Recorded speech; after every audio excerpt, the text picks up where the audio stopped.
After waiting more than 70 years, the longest heir in British history, Charles finally wore the crown. Yet his reign began under heavy clouds of doubt. Unlike Queen Elizabeth II, who ruled with almost mythical respect, Charles ascended the throne with a fragile image. For some, he symbolizes continuity in uncertain times. For others, he is seen as a monarch weakened by scandal, age, and the ghosts of his past. Even at his coronation, amidst the golden robes and glittering jewels, questions echoed: is this the beginning of stability, or the start of decline? Charles's journey to the throne has been anything but smooth. His marriage to Princess Diana was supposed to secure the monarchy's future, but instead became one of its darkest stories. His long affair with Camilla, kept secret for years, was exposed to the world in humiliating detail. Phone call tapes, public confessions, and Diana's candid interviews destroyed the image of a perfect prince. The scandals didn't just hurt Charles, they scarred the crown itself, leaving wounds that still bleed decades later. Even as king, Charles cannot escape Diana's shadow. For millions, she remains the true Queen of Hearts. Her tragic death turned her into a legend, and in that legend, Charles was cast as villain, the man who broke her spirit. At every public event, there are still photos of Diana held high by loyal admirers, silent reminders that the world has not forgotten. To this day, many believe Diana, not Camilla, should have been the one standing beside Charles on the throne. Now beside him stands Queen Camilla. Once hated, she is now crowned, her acceptance proof of how time can heal, or at least soften, old wounds. Yet the divide remains. To many Britons, she will never be a true queen. They see her as the woman who replaced Diana, the third person, in a broken marriage. Every smile she gives, every step she takes, is measured against Diana's memory. And for Charles, that means the controversy of his past sits on the throne with him, every single day.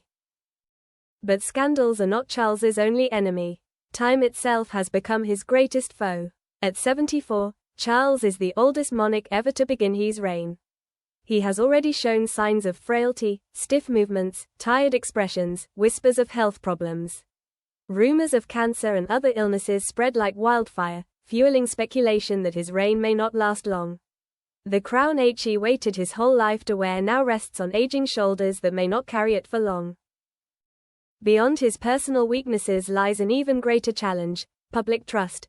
Queen Elizabeth II commanded respect even from critics of the monarchy. Charles does not. Polls reveal lukewarm support, with younger generations increasingly questioning why the monarchy should exist at all. For a king who dreamed of modernizing the crown, he faces a brutal reality: the institution he now leads has never been weaker, and he may not have the time or the charisma to save it. And Charles rules over a family in chaos. The feud between William and Harry continues to tear the monarchy apart. Prince Andrew's disgrace with the Epstein scandal still stains the crown. Meghan Markle remains a polarizing figure. Even Kate, often seen as the monarchy's hope, struggles under immense pressure. For Charles, every scandal is not just family drama, it is a direct threat to the very survival of his reign. Some whisper that Charles will not reign for long. They imagine the crown passing quickly to William, who with Kate represents a younger, more popular, and more stable monarchy. For many, William and Kate are the true future, a couple who can modernize the crown and restore dignity to the family name. Charles, in this view, is simply a bridge, a temporary monarch holding the seat until the next generation takes over. But abdication is rare in Britain. The monarchy has always been built on endurance, not surrender. And Charles, who waited longer than anyone else in history, is unlikely to step aside willingly. He has sacrificed too much, endured too many years in waiting, to give up now.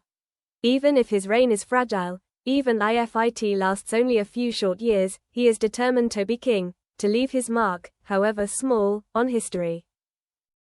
King Charles III stands at the center of history, a king who waited a lifetime, but who may reign only briefly. His crown is real, but fragile. His throne is grand, but uncertain. And his future, and the monarchy's future, hangs on the edge of a question no one can yet answer. Will Charles lead the crown into survival, or will history remember him as the king what presided over its collapse?